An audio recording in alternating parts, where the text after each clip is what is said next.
Hello friends, I welcome you all in my YouTube channel. आज इस video में हम ब्लॉक 2 का यूनिट 1 का सेकंड पार्ट स्टार्ट करेंगे, जिसमें हम टेक्निक्स ऑफ बिहेवियर मॉडिफिकेशन की बात करेंगे। ये टेक्निक्स हमने ऑलरेडी काफ़ी डिटेल में पहले भी पढ़ ली है ये अर्लियर मॉड्यूल्स में।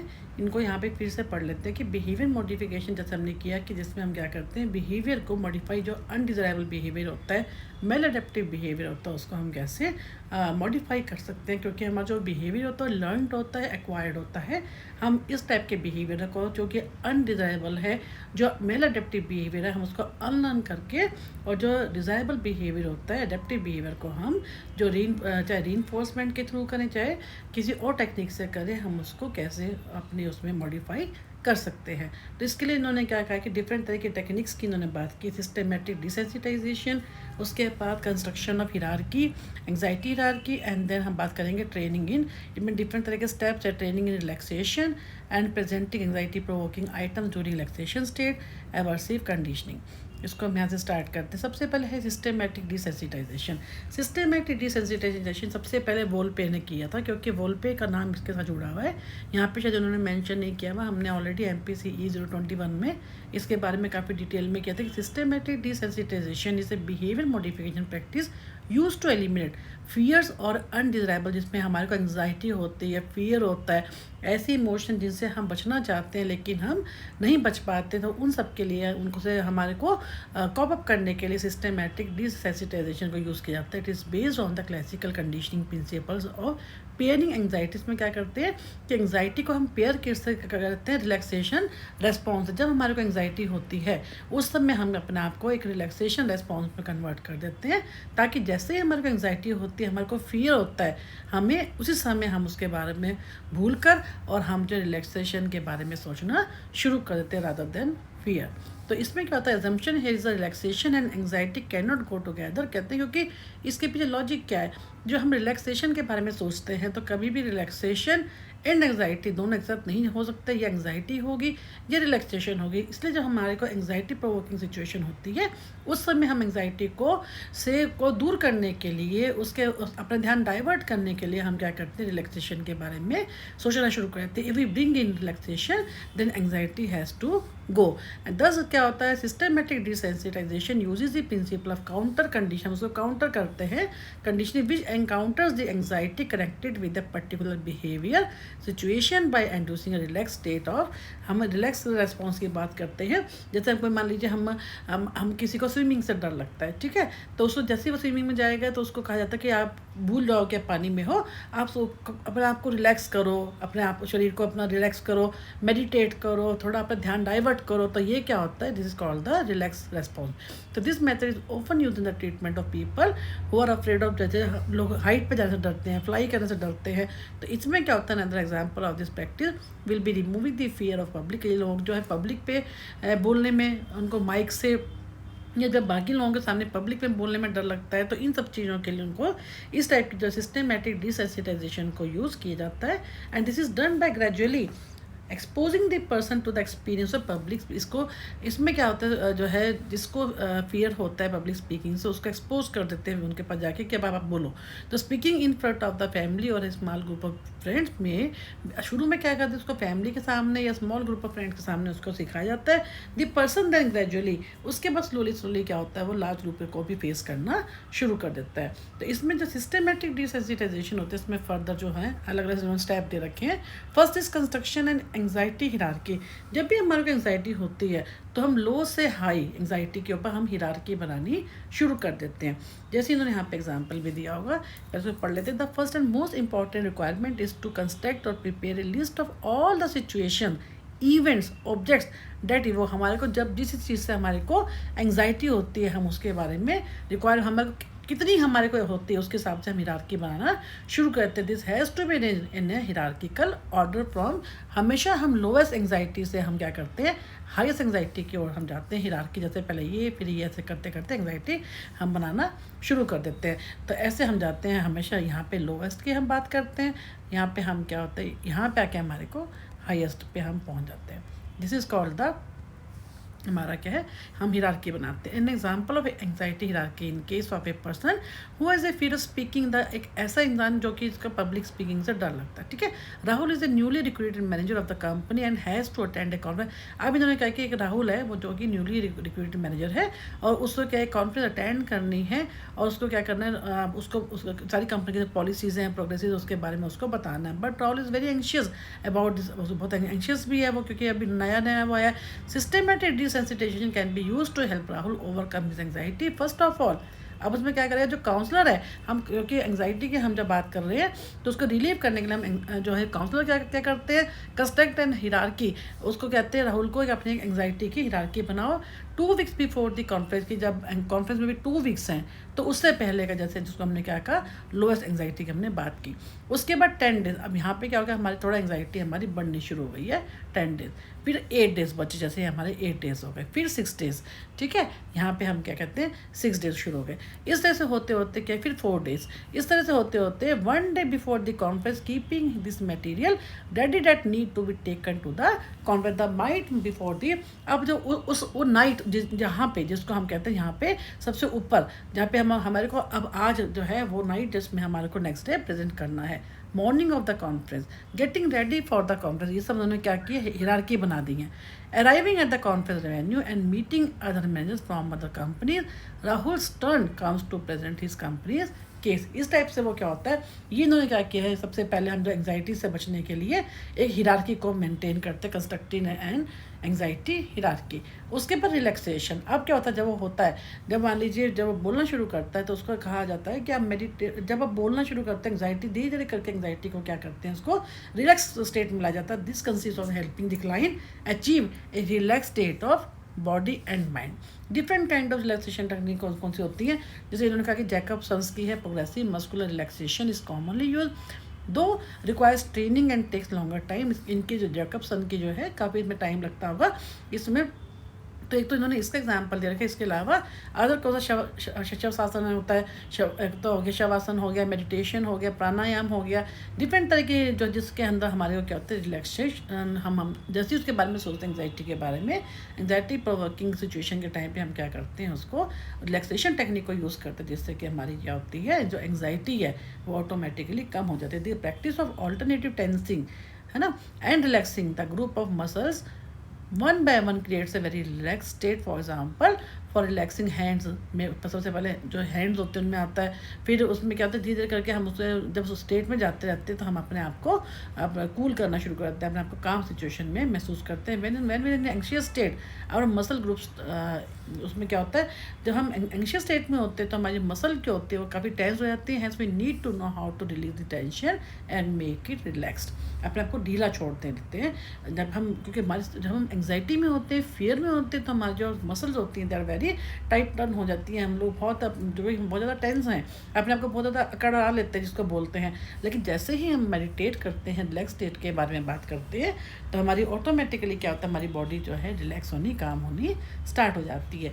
Third step presenting anxiety provoking item during relaxation.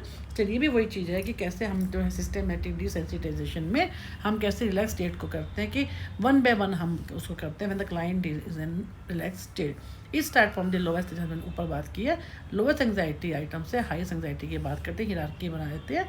The client visualize each stimulus situation for at least 20 to 30 second. हर सिचुएशन के बारे में 20 से 30 सेकेंड में सोचते हैं। द क्लाइंट एक्सपीरियंस एंग्जाइटी, अगर उसको फिर भी एंग्जाइटी होती है while visualizing any particular item he can stop there and relax. जैसे उसको एंग्जाइटी होती है तो फिर से वो क्या करता है, वहाँ पे रिलैक्स के बारे में सोचता है। Then visualize a new item in between, फिर दोबारा से आगे बढ़ता है, फिर उसको एंग्जाइटी होती है, फिर वो रिलैक्स स्टेट के बारे में सोचता है। तो इस टाइप से क्या होता है, इन्होंने क्या क्या कहा है इन द अबव इंस्टेंट, जो हमने राहुल का एग्जाम पर लिया है, इफ राहुल एक्सपीरियंस एंग्जाइटी, उसमें क्या है 6 days before the conference, then a new item can be introduce there 7 days। इसमें जब वो 6 days बचते हैं तो उस समय वो रिलैक्स डेज क्या होती है कि नहीं, अभी तो 7 days बचे हैं, यानी उसमें क्या कहता है वो उस चीज़ के बारे में भले ही उसके बाद टाइम कम है लेकिन रिलैक्स का वो कब होगा जब अपने आप को ये महसूस करेगा कि नहीं मेरे पास तो टाइम बहुत है। तो इस टाइप से क्या कहते हैं relax, this pairing of anxiety provoking situation with relaxation helps one to be able to face the situation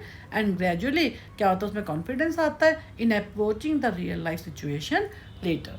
then हम बात करते हैं एवर्सिव। एवर्सिव में क्या होता है कि हम जो हमारा पेनफुल ऐसा इवेंट होता है, पेनफुल जो हमारे को जैसे कोई एडिक्शन के लिए बेसिकली ये होता है, इसमें हम क्या करते हैं उस चीज़ को हटवाने के लिए, एडिक्शन को हम कुछ के साथ कोई ना कोई ऐसा नोजिया टाइप का जिसमें हमारे को पेनफुल जो है कोई सब्सटेंस जो होता है हम उसमें पेयर कर देते हैं, ताकि जैसे ही हम एडिक्शन की तरफ जाएंगे, मान लीजिए हमारे को ड्रिंक करने क्या आता है, स्मोकिंग क्या आता है, तो कोई ऐसे एवर्सिव जिससे नॉइजिया टाइप फील होता है, जिससे हम दूर भागते हैं, वो उसको पेयर कर देते हैं। तो जैसे ही वो जैसे उसको स्टार्ट करेंगे तो वो फीलिंग होनी शुरू हो जाएगी नॉइजिया टाइप की, जी होना शुरू हो जाएगा, है ना। तो उससे हम फिर क्या करेंगे, उस चीज़ से हमारी जो हैबिट होगी, एडिक्शन होगी, वो हट जाएगी। तो aversion help break bad habit जो होती है थ्रू एसोसिएटिंग एवर्सिव। जो हमारी बैड हैबिट्स होती हैं उनको हम दूर करने के लिए हम उसके साथ एवर्सिव स्टिमुलाई को, जो कि अनडिज़ायरेबल हैबिट होती है, उसको हम क्या कर देते हैं, एसोसिएट कर देते हैं। Eventually the undesirable habit becomes associated with the negative consequences and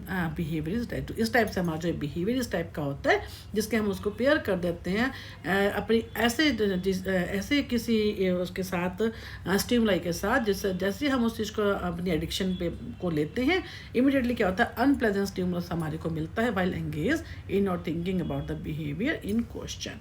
तो इस टाइप से क्या होता है, जैसे हम उस चीज़ को शुरू करते हैं, हमारे को नोजिया जो होता है, वन ट्रीटमेंट मेथड जैसे उन्होंने कहा है ना एल्कोहलिक के लिए, कि इसमें क्या कहते हैं, नोजिया होना शुरू हो जाता है, नोजिया इंड्यूसिंग ड्रग उसके साथ मैच कर देते हैं, पेयर कर देते हैं, जिससे वो क्या होता है कि जैसे ही वह एल्कोहल लेगा तो उसमें क्या होगा, an aversion to the taste and smell of alcohol by having it become associated with the nausea. फिर ऐसे करते हुए जब वो पिएगा, उसको लेगा, उसको नोजिया हो रहा है, तो ऑटोमेटिकली क्या होगा, धीरे धीरे वो है उसके पीने की हैबिट जो है वो छूट जाएगी।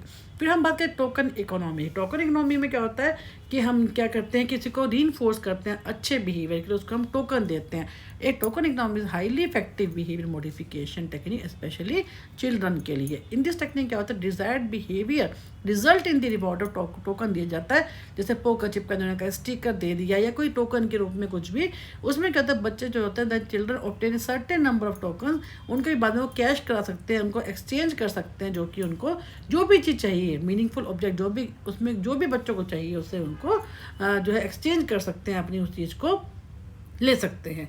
तो ताकि वो ये हम बहुत ज़्यादा इंपॉर्टेंट होता है, जो बच्चे जान के भी जो हम पॉजिटिव रीइंफोर्समेंट का एक मेथड होता है ये, जिसमें हम डिज़ायरेबल बिहेवियर को लाने के लिए उसको टोकन देना स्टार्ट कर देते हैं। एक्सटिंक्शन का मतलब क्या होता है, जिसमें हम क्या होता है कि जैसे हम वो उस चीज़ को हटाने के लिए क्या करते हैं कि वो उसको वो चीज़ हटा दें, जैसे eradicating undesirable behaviour by deliberately withholding reinforcement is another popular treatment method. Extinction उस चीज़ को हटा देते हैं। मान लीजिए for example a child who habitually shouts to attract attention may be ignored. अगर जो बच्चा है वो जिसको बहुत पैम्पर्ड है, जो हम सबका ध्यान डाइवर्ट करने के, ध्यान अपने अट्रैक्ट करने के लिए वो चीखता चिल्लाता है, उसको हम इग्नोर कर दें, उसको हटा दें, अपने कि हम उसको देख ही नहीं रहे हैं। तो ऐसे में क्या होता है, उसका जो इस टाइप का बिहेवियर होता है वो रिवॉर्ड नहीं किया जाता, उसको हम एनकरेज नहीं करते, तो ऑटोमेटिकली क्या होगा, इट विल बिकम एक्सटिंक्ट। अपने आप जो इस टाइप का बिहेवियर होगा दैट विल बी एक्सटिंक्ट। तो इस टाइप का ये टेक्निक जब होती है, जब हम उस बच्चे को इग्नोर कर दें, ताकि उसको ये लगे ही ना कि कोई मुझे देख रहा है। बायोफीडबैक में क्या होता है, उसके फिजिकल जो चेंज होता है उसको खुद दिखा के, जो क्लाइंट होता है उसको कि जो उसकी फिजियोलॉजिकल जो स्टेट है उसके ऊपर दिखा के कि उसके ऊपर फीडबैक देकर हम उसको कंट्रोल कर सकते हैं। जो behaviour modification principles can also be use to treat emotional problem that are triggered to a physical symptom. इसमें क्या होता है, यहाँ पे है कई बार 3 नंबर वाले में आ जाता है, what do mean by biofeedback. तो biofeedback is a method that provide immediate feedback on person physiological state, beat, heart rate, breathing rate, BP उसको दिखाकर। The feedback is provided by mechanical device that lets a person know when a particular symptom is present by controlling the symptom. The resulting emotional response can be prevented. इसका मतलब क्या है, मान लीजिए किसी को आपको, जैसे उन्होंने एग्जाम्पल भी देखा, example of this would be someone who has problems controlling anger. तो उसमें किसी को बहुत ज़्यादा गुस्सा आता है, तो ऐसे में जब उसको गुस्सा आता है तब उसके सामने उसको दिखाएं उसकी जो फिजिकल कंडीशन, कैसे उसको BP उसका बढ़ रहा है, कैसे उसको गुस्सा आ रहा है। तो यानी उसकी फिजिकली जो उसकी कंडीशन उसको खुद उसको दिखाएं कि देखो आप जब ऐसे करते हो आपकी तो फिजियोलॉजिकल स्टेट आपकी फिजियोलॉजिकल चेंजेस कैसे आते हैं, ताकि जो है उनको वो खुद मॉनिटर कर सके, खुद देख सके कि ये मैं ऐसी हालत में होता हूँ तो मेरे अंदर कितने फिजिकल चेंजेस आते हैं। इसलिए वो अपना बिहेवियर को मॉडिफाई कर सके, ताकि जो उस टाइप के जो चेंजेस हैं वो कम हो सके। तो इस टाइप के क्या होता है, once controlled a person is better able to control an angry outburst. अब है पोटेंशियल एंड लिमिटेशंस क्या है इसकी। पोटेंशियल में क्या है, फर्स्ट इज कि behaviour modification techniques to change undesirable और हार्मफुल ऐसे बिहेवियर जो कि अनडिजायरेबल होते हैं, उनको चेंज करना and replace them with healthier more desirable. ये क्या हो गया, हमारा पोटेंशियल है, जो कि अच्छा पॉइंट है। सेकेंड कौन सी है कि when applied properly the technique can be effective in working with children, adults and animal also. In fact it can be use for changing behaviour any, किसी भी बिहेवियर का, किसी के भी बिहेवियर को हम चेंज करने के लिए इसको यूज़ कर सकते हैं। कहने का मतलब ये कि सभी, चाहे बच्चों से लेकर बूढ़े तक, एनिमल्स तक, हम हर एक पे ये यूज़ कर सकते हैं। फिर क्या, behaviour modification aims at enabling the clients to take charge of the behaviour. अपना बिहेवियर को चेंज करने का खुद चार्ज लेते हैं, वो अपने बिहेवियर को खुद चेंज करते हैं। For example often increase clients to make ownership of the behaviour. अपने क्लाइंट जो है अपने बिहेवियर को खुद चेंज करते हैं, ओनरशिप लेते हैं, change them using behaviour modification. जो टेक्निक्स हमने ऊपर बात की है, सिस्टमेटिक डिसेंसिटाइजेशन जैसे हमने बात की, टोकन इकोनॉमी की बात की है, या हमें एवर्सिव स्टिमुलाई की बात की है, तो इन टेक्निक्स के थ्रू हम उसके बिहेवियर को चेंज कर सकते हैं। देन क्या है, the basic concept of behaviour modification pretty easy, जो इसको ईजी होता है काफ़ी इसको यूज़ करना, तो जो इसके steps they are very easy to understand and implement.